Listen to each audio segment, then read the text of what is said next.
გამარჯობათ. დღეს ნახოთ შეტყობინება უზენაესი ძალებისგან ის, რაც ამ მომენტისთვის გჭირდება. ვინც ამ ვიდეოს მოისმენს, რა შეტყობინება არის თქვენთვის.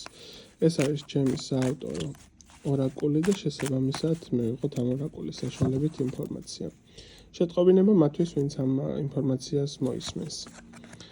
გახსოვდეს, რომ იმედგაცრუება ეს არ არის დასასრულის მდგომარეობა, როგორც არ უნდა რაღაცა იმედგაცრუების სიტუაციაში იყო, როგორც არ უნდა გულდაწყვეტილ თემაში იყოს, გახსოვდეს, რომ ყოველთვის არსებობს გამოსავალი, ყოველთვის არის უკეთესი მდგომარეობა, უფრო მეტად საჭირო არის, რომ გქონდეს ბრძოლის უნარიანობა გამომუშავებული, უფრო მეტად უნდა იაქტიურო. გახსოვდეს, რომ შენ ხარ ფენიქსი, რომელსაც შეუძლია თავისი ფერფლიდან აღდგენა, ადამიანი, რომელსაც საკმაოდ ძლიერი მფარველობა აქვს თავისი წინაპრების და სამყაროს მიმართ. უფრო მეტი სიმტკიცე გამოიჩინა საკუთარი თავის მიმართ და ნეგატიური ფიქრები მოიშორე, რაც არ გჭირდება.